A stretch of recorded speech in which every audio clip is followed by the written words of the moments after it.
আর দ্বিতীয় হলো বাজেটের ব্যাপারে আপনাদের কথা বলবো। এই সেশন শুরু হতে যাচ্ছে আগামী 7 তারিখে এবং বাজেট প্লেস হবে 11 তারিখে। 11 তারিখে বাজেট প্লেস হওয়ার পরে আমরা 12 তারিখ 13 তারিখ শুক্রবার শনিবার থাকবে, বন্ধ থাকবে। 14 তারিখ 15 তারিখে 15 তারিখে বিকালবেলা সম্পূর্ণ আমরা বাজেট পাস করবো। 16 তারিখ থেকে বাজেট ডিসকাশন হবে। সেই জন্য আমরা হয়তো সকাল বিকাল সেশন করতে পারি, কারণ 30 তারিখে বাজেট পাস করতেই হবে। 30 তারিখে বাজেট পাস করার পরে এখানে তারপরে প্রেসিডেন্টের কাছে যাবে, প্রেসিডেন্ট স্বাক্ষর করবেন, আবার সেই কাগজ এখানে আসবে, আসার পরে এবার বিজেপি যাবে এবং গেজেট হিসেবে রাত 12টার আগে। বাজেটের নিয়ম কিন্তু এটা। কাজে এই সব মিলিয়ে বাজেট সেশনে আমাদের কিছু বিল থাকবে, আর প্রশ্নোত্তর থাকবে, 11 তারিখ থাকবে। আর বাজেটের সময় বাজেট নিয়ে আলোচনা হবে। আমরা চাই একটা সুষ্ঠুভাবে এই দেশের মানুষ বাজেটে আপনাদের সৎ পরামর্শ এবং ভালো পরামর্শ যদি থাকে সেগুলো গ্রহণ করতে। বাজেট একটা কথা আপনাদের সবার বলি, সবসময় আমার জ্ঞান হওয়ার পর থেকে আমি যখন ইউনিভার্সিটিতে পড়ি, আপনারা রেজিস্ট্রেশন করছি, আমি যখন বিশ্ববিদ্যালয়ে পড়ি তখন আমি খুব লক্ষ্য করতাম পার্লামেন্টের সম্পর্কে, খুব আমি সিরিয়াসলি একটা পাঠক ছিলাম। তখন আপনাদের অনেকের বয়স অনেক বেশি হবে, 74 সালে আমি 35 সালে অফিস থেকে বেরিয়েছি, আমার বয়স এখন 72। আমি 35 সালে খুব সিরিয়াস থাকতাম, মানে 74 সাল 73 সালে খুব সিরিয়াস পার্লামেন্টে কী কথা বলে সেই সময়ের জন্য। তো একটা জিনিস আমি দেখেছি কমন, প্রতি বছর দেখেছি, তখন থেকে আমি কিন্তু বাজেট পড়ি, এটা পড়ি, ওটা পড়ি, পার্লামেন্ট সম্পর্কে জানি। আমি যে পার্লামেন্টে এমপি হতো তখন জানতাম না, নিজের গর্বে। তো তখন বলছে সরকারি দল বলতে আসছে এই সীমিত সম্পদ দিয়ে চেয়ে ভালো বাজেট আর হয়, এটা হলো সরকারি দলের বক্তব্য একদিন। আর বিরোধী দল বলছে গরিব মারার বাজেট মানি না, মানব না। এবং সকলের একটা ব্যানার লেখা থাকে, বাজেট ঘোষণা করবে দেখবেন 5 মিনিটের মধ্যে ব্যানার নিয়ে বেরিয়ে গেছে, লেখলো অসুবিধা। এই সমস্যা থাকে। আপনাদের একটা কথা বলি, আমরা যে ইকোনমিটি ইনহেরিট করেছি 30 লক্ষ কোটি টাকা ঘাটতি নিয়ে এই সরকার রওনা দিয়েছে। এই সরকার কাঁধে 30 লক্ষ কোটির ঘাটতি বাজেট নিয়ে রওনা দেওয়ার পরেও আপনি কি ফিল করেন যে এরকম একটা অভাব হাহাকার? সেইখান থেকে বের করে এগিয়ে আসতে পেরেছে এই সরকারের সাফল্য। সরকার ফার্মার্স কার্ড দিচ্ছে, সরকার ফ্যামিলি কার্ড দিচ্ছে, 10,000 টাকা কৃষি নিয়ে সুদমুখী করেছে, মজদুরদের ভাতা দিয়েছে, তাদের সম্মানিত করেছে, প্রত্যেকটা সেক্টরে তার হাত দিয়েছে, প্রত্যেক সেক্টরে কাজ করে। কাজে আন্তরিকতা থাকার কারণে এবং টাকা চুরি না করার কারণে, তাদের দুর্নীতি না থাকার কারণে সরকার অত্যন্ত সুস্থ। কাজে এইসবের কারণে ইনশাল্লাহ আপনারা একটা নর্মাল একটা ফুলফুল অবস্থা আছে। আমরা আরও ভালো থাকবেন, ভালো রাখার জন্য চেষ্টা করছে এই সরকার। এই সরকার ধরেন আমরা বসে আছি, আমরা যদি ভালো রাখি তাহলে আপনার স্মরণ রাখবেন। আমরা মন্দ রাখলাম আপনারা, তারপর আপনারা করবেন কি? আমাদের গালিগালাজ করবেন, আমাদের খারাপ বলবেন, বা আমরা ক্ষমতায় থাকলাম না, বা আমরা এখানে দৃশ্যপট থেকে চলে গেলাম, আমাদের কী লাভ? এই যে কেউ চুরি না করতে পারে, দুর্নীতি না হয়, তার জন্য আজকে আলোচনা হয়েছে যে দুর্নীতি দমন কমিশনের কার্যক্রম কীভাবে হবে।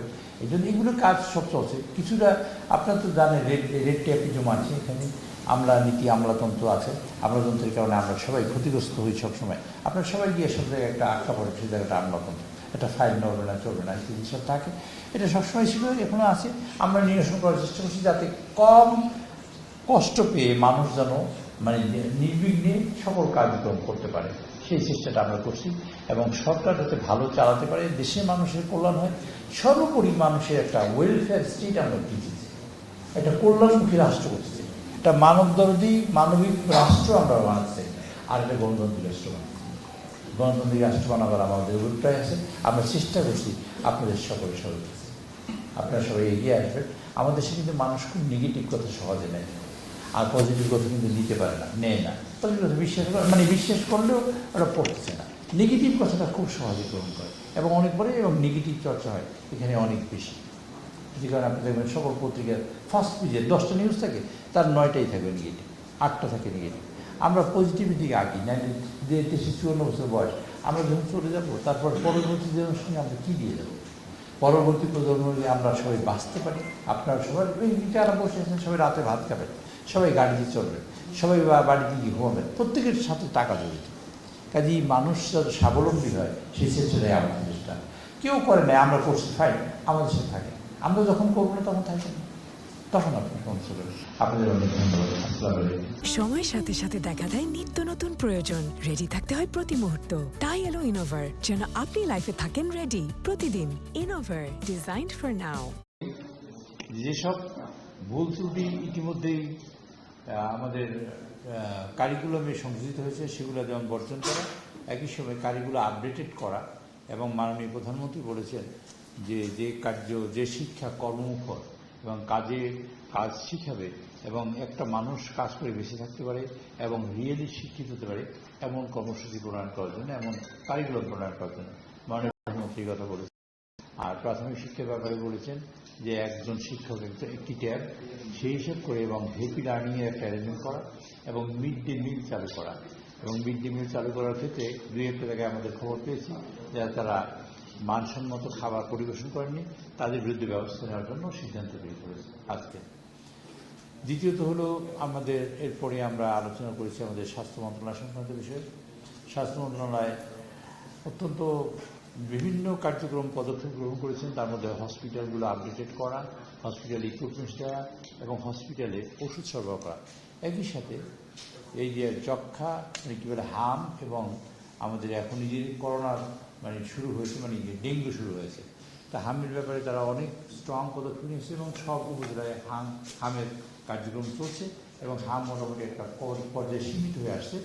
দু একজন যে এখনো মারা যায়নি বা দু একজন যে এখনো মারা যাচ্ছে না তা নয়, তবে এটা সম্পূর্ণ বিগত সরকারের একটা কার্যক্রমের ফসল। তারা হামের টিকা আনেনি এবং হামের প্রয়োজনীয় ব্যবস্থা গ্রহণ না করার কারণে এই দুর্ঘটনা ঘটেছে। এ ব্যাপারে স্বাস্থ্যমন্ত্রী ও মাননীয় প্রধানমন্ত্রী নির্দেশ দিয়েছেন, এ ব্যাপারে তড়িৎ ব্যবস্থা গ্রহণ করা হয়েছে তার নির্দেশে। দ্বিতীয়ত যেটা হয়েছে তা হলো ডেঙ্গির প্রাদুর্ভাব দেখা দিয়েছে বিশেষ করে বরিশাল অঞ্চলে, যাতে ডেঙ্গুটা আমরা পর্যায়ক্রমে মানে ডেঙ্গুর যেন প্রভাব বিস্তার না করতে পারে তার জন্য প্রয়োজনীয় নিয়ন্ত্রণের জন্য কার্যক্রম নেওয়া হয়েছে।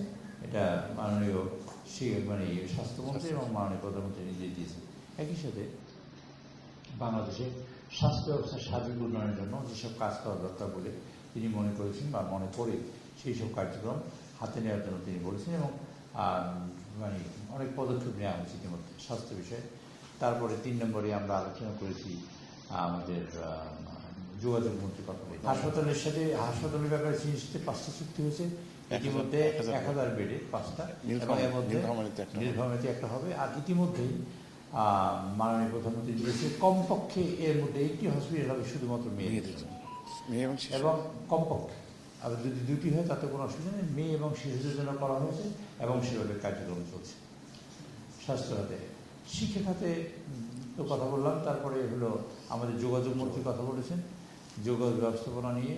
তাতে তিনি প্রথম যেটা উল্লেখ করেছেন যে 2টা ঈদেই আমাদের যাত্রা ওইরকম আগের মতন যেরকম ছিল সেরকম হয়নি, যানজট নিরসন করার চেষ্টা করছেন। আর ইতিমধ্যে রাস্তাঘাটের ব্যাপক উন্নয়নের কাজ হাতে নিয়েছেন, 4 লেন অনেকগুলো রাস্তা করার চেষ্টা করেছেন, অনেকগুলো ব্রিজ করবেন, এগুলো প্রোগ্রাম দেওয়া হয়েছে এবং এগুলো প্রোগ্রাম দিয়েছে। ঢাকা সিলেটের কার্যক্রমের হাতে নিয়েছেন। এরকম অনেকগুলো কাজ আপনারা জানেন, 2 মাস 10 দিনে আমরা কতগুলো প্রোগ্রামে নিয়েছি, কিন্তু প্রোগ্রাম নেই শুধু। ইতিমধ্যে আপনারা লক্ষ্য করেছেন আমাদের ইশতেহারে যেসব কথা বক্তব্য ছিল তা আমরা বাস্তবায়ন করার জন্য অনেকখানি এগিয়ে এসেছি। যেমন ফার্মার্স কার্ড, মানে মহিলা মানে নারীদের ক্ষমতার জন্য মানে কার্ড, ফ্যামিলি কার্ড, তারপরে ধরেন কৃষকদের ঋণের সুদমুক্ত, এগুলো কার্যক্রম আমরা হাতে নিচ্ছি এবং এগুলো চলছে চলমান। এবং কোনো সরকারি পৃথিবীর যেসব মানে আছে কিনা আমি জানা নেই, আপনারা জানলে হয়তো বলবেন, যে কোনো সরকার বাস্তবায়নের জন্য তার ইশতেহারের কার্যক্রম 100 দিনের মধ্যে কাজ শুরু করেছে এবং কাজের অনেকখানি এগিয়ে নিয়ে গেছে, পাইলট প্রজেক্ট করেছে। এটা আমরা করেছি এবং এটা আপনারা প্রকাশ করবেন বা প্রচারিত হবে আপনাদের মাধ্যমে সেটা প্রত্যাশা করি। তাই সুতরাং রোডসের অনেক কাজ হচ্ছে, যোগাযোগ পানি উন্নয়ন মানে ওখানে নৌ পরিবহনের কার্যক্রম হচ্ছে, সেখানে কন্টেইনার টার্মিনাল, চিটাগং পোর্ট উন্নয়ন, মংলা বন্দর উন্নয়ন, এইসব কার্যক্রম চলছে। একই সাথে আমাদের যে কাজ করছে মাননীয় প্রধানমন্ত্রী যেটা করেছেন আপনারা দেখেছেন, পদ্মা ব্রিজ সম্পর্কে, পদ্মা ব্যারেজ সম্পর্কে কথা বলেছেন এবং তিস্তা ব্যারেজের ব্যাপারে এটা অগ্রগতি করে দৃশ্যমান। আলহামদুলিল্লাহ যদি হয়, বাংলাদেশ যে ম্রিয়মান হয়ে গেছিল এবং বাংলাদেশ যে একেবারে পানি শূন্যতায় খরায় ভুগছিল তার থেকে আমরা অনেকখানি বেরিয়ে যাব। 2টো জিনিস হবে, একটা হলো পল্লী মানে হাইড্রো পাওয়ার হবে, আর 2 নম্বর হলে এই পানি দিয়ে সমগ্র বাংলাদেশের চাষাবাদের কার্যক্রম হবে এবং এটা বিশাল পরিবর্তন হবে বাংলাদেশের ইতিহাস। এটা একটা অন্যতম বড় প্রজেক্ট এবং সেই প্রজেক্টটা বাস্তবে যদি হয় ইনশাআল্লাহ বাংলাদেশের মানুষ খেয়ে পড়ে বাঁচার একটা রাস্তা পাবে। বিদ্যুৎ মন্ত্রী কথা বলেছেন, বিদ্যুতের ব্যাপারে আমরা দাম বাড়িয়েছি। 66% মানুষের বিদ্যুতের কোনো দাম বাড়েনি। 66%। 66% মানুষের বিদ্যুতের কোনো দামই বাড়েনি। 75 ইউনিট পর্যন্ত যারা ব্যবহার করবেন তাদের কোনো দাম বাড়বে না। এরপরে 1 টাকা, 1 টাকা 20 পয়সা, তারপর 1 টাকা 40 পয়সা এরকম করে দাম বাড়িয়েছেন। একদম শেষ প্রান্তিক যে লেভেলে 1% মানুষ তাদের দাম বেড়েছে, তারা হলো 2 টাকা বা এর কাছাকাছি দাম বেড়েছে। আপনারা জানেন, প্রথমত হলো বিগত সরকার যখন চলে যায়, আপনার নিশ্চয়ই মনে আছে তখন একদিনে ডলারের দাম বাড়িয়ে দিয়েছিল 7 টাকা। আপনাদের মনে থাকার কারণ না থাকার কোনো কারণ নেই, কারণ তারা এই দেশ থেকে টাকাকে ডলার বানিয়ে দেশের থেকে ডলার পাচার করা চলছিল। আপনারা নিশ্চয়ই লক্ষ্য করেছেন, শেখ হাসিনা ডলার রেখে গিয়েছিল 121 টাকা 22 টাকা, এখন পর্যন্ত 121 টাকা 22 টাকা আছে। কাজে এটা একটা বিরাট পরিবর্তন। কিন্তু 121 টাকা 22 টাকা যখন ডলার হয়েছিল, কত টাকা থেকে হয়েছিল তা কি আপনার মনে আছে? 82 টাকা থেকে হয়েছিল। 82 টাকা থেকে ডলার বেড়ে 121-22 টাকা হয়েছে, প্রায় অলমোস্ট 40%, 35% বা 50% অলমোস্ট ডলারের দাম বেড়ে গেছে। সেই চাপটা সকল কিছুর উপরে পড়েছে। সেই সব পড়ার কারণে বিভিন্ন জিনিসের দাম বেড়েছে। যেমন আমাদের মেশিনারি ইম্পোর্ট করতে হলে দাম বাড়ে, যেমন সেই মেশিন হলো বিদ্যুতের মেশিন, সেই মেশিন হলো কয়লা, সেই মেশিন হলো এলএনজি, সেই মেশিন হলো তেল। অর্থাৎ সব কিছুতে দাম বাড়ার কারণে সঙ্গত কারণে বিদ্যুতের দাম বাড়া যাচ্ছে। কাজে এইটা হলো ইসে করলো। আপনারা যদি বলেন এটাকে অ্যাডজাস্টমেন্ট বলতে পারেন বা যেভাবে নেন সেভাবে বলেন। তবে আপনারা, আমাদের দেশে একটা অসুবিধা আছে কি, আমরা নেগেটিভ কথাটাকে বড় করে দেখাই মানুষকে, নেগেটিভ ভাইব তৈরি করে স্বাধীনতা 54 বছর আমরা কিছু পাইনি, ক্ষতিগ্রস্ত হয়েছি। আমরা যে পাই আমরা সেভাবে দেখি, আপনাদের কাছে অনুভূত হবে সেভাবে একটা দেখাই। কারণ একটা এই গভর্নমেন্ট বসে আমরা ধরুন আমরা গভর্নমেন্টে বসলাম, আমরা দাম বাড়লাম, মানুষ অখুশি হলো, আমাদের কী দাম হলো? আমরা কি বেনিফিট হলাম এই দামটা বাড়াবো? কোনো বেনিফিট নেই। তা আমরা একটা মানুষকে, আপনারা যে কোনো একটা মানুষকে আমরা খুশি করবো কেন? আমি যদি খুশি করতে পারি সেটি তো আমাদের কাজ। গভর্নমেন্টের তারেক রহমান সাহেবের সরকারের ডিমান্ড মানে মূল প্রোগ্রাম হলো এটা, এই দেশে গণমানুষকে কল্যাণ করা, মুক্তি দেওয়া এবং একটা মানবিকভাবে সাহায্য সহযোগিতায় হাত বাড়িয়ে দেয়, যাকে বলে স্বাবলম্বী হওয়ার মতো কার্যক্রম। কাজে স্বাবলম্বীতে গিয়ে যে কাজগুলো করা দরকার তার সবই করার চেষ্টা করছে। কাজে আমরা মানুষের সকল দিক বিবেচনা করে এটা সম্ভব নয় বলেই এটা করা যায়। প্রায় 1 লক্ষ কোটি টাকার মতন ভর্তি দিতে হবে আমাদের তেলে। এই তেলে, যে তেলে আমরা এখন আনতে 2টো যুদ্ধ আমরা মোকাবিলা করেছি এই সরকারের বর্ষবারে দায়িত্ব নেওয়ার পর থেকে। 2টো যুদ্ধ, একটা ইউক্রেন যুদ্ধ তো আছেই, সেখান থেকে তেল আসে কম আসে, তারপরে আছে এই ইরানের যুদ্ধ, এবং ইরানের যুদ্ধ এর সাথে আছে গাজার যুদ্ধ। কাজে এই যে সকল মানুষের একটা বিপদের সমগ্র বিশ্বব্যাপী আমাদের তেলের কথাই বলি, তেল তো আমাদের সৃষ্ট কিছু না, আমরা এই সমস্যা নিয়েই বসেছি গভর্নমেন্টে। তারপর দেখেন অনেক দিন ধরে আমরা যৌক্তিক পর্যায়ে রাখার চেষ্টা করছি। যেদিন তেলের দাম বেড়েছে, পৃথিবীতে যুদ্ধ শুরু হয়েছে, সেই দিন 85টি দেশে 85 কান্ট্রিসে একবারে তেলের দাম বেড়েছে, আমরা বাড়াইনি। কাজে এটা হলো আমাদের সাফল্য এবং আমাদের ছাত্র। আর শুরুতেই আমাদের মাননীয় প্রধানমন্ত্রী বা আমরা বলতে চাই, মাননীয় প্রধানমন্ত্রী আমাদের দায়িত্বপ্রাপ্ত হওয়ার পর থেকে তার নীতি দেশে এবং আন্তর্জাতিকভাবে স্বীকৃত হয়েছে। আজকে 40 বছরের মধ্যে, গত 40 বছরের মধ্যে আজকে আমাদের জাতিসংঘে আমরা ইলেকশন করে পাশ করেছি এবং আমাদের সভাপতি হয়েছে বাংলাদেশকে, আমাদের বাংলাদেশের ফরেন মিনিস্টার। এই জন্য আমরা মাননীয় প্রধানমন্ত্রীর দূরদর্শী নেতৃত্ব এবং কূটনীতিতে তার সাফল্য এটা প্রমাণ করি। এরপরে আমরা আলোচনা করেছি এরপরে বিদ্যুতের পরে আর বিচার এখনো 25,000 কোটি এই তেল এবং বিদ্যুতের মুক্তি দিতে হবে, সেই কাজ চলছে, চেষ্টা করছে। এরপরে আমার আইন মন্ত্রণালয়ে আমরা কথা বলেছি, আইন মন্ত্রণালয় তিনিও প্রেজেন্টেশন দিয়েছেন। রমেশ হত্যা মামলা আপনারা অনেক শিশু ধর্ষণের ব্যাপারে কার্যক্রম করছে এবং সেগুলো যাতে কমব্যাট করে।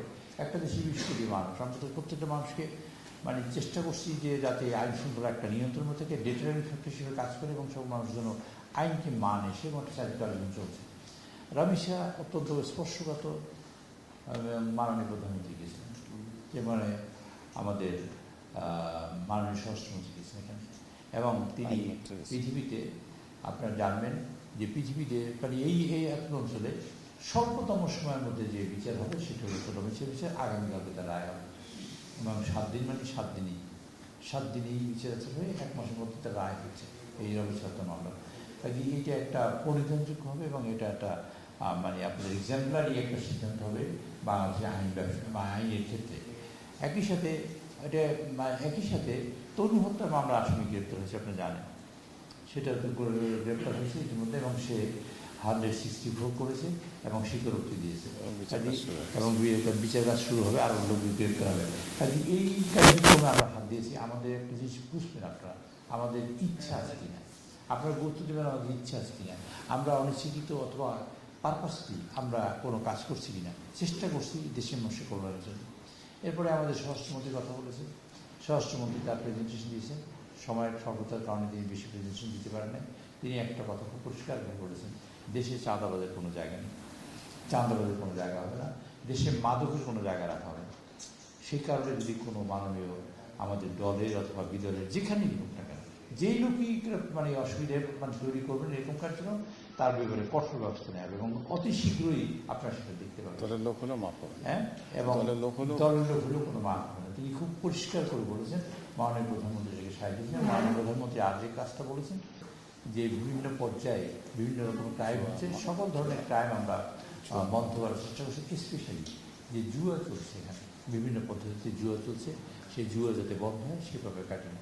মাননীয় স্বরাষ্ট্রমন্ত্রী মানে আইনমন্ত্রী একটা বিষয়ে কথা বলেছেন, এবং স্বরাষ্ট্রমন্ত্রী দিন এক কথা যে আমাদের দেশে যে এখন ইউটিউব, ফেসবুক এবং যা চালু হয়েছে, প্রত্যেকটা মানুষ তটস্থ থাকে আজকে সকালবেলা ফেসবুকে তার সম্পর্কে কী বলা যায় তাদের আসলে প্রত্যেকটা মানুষের অবস্থা।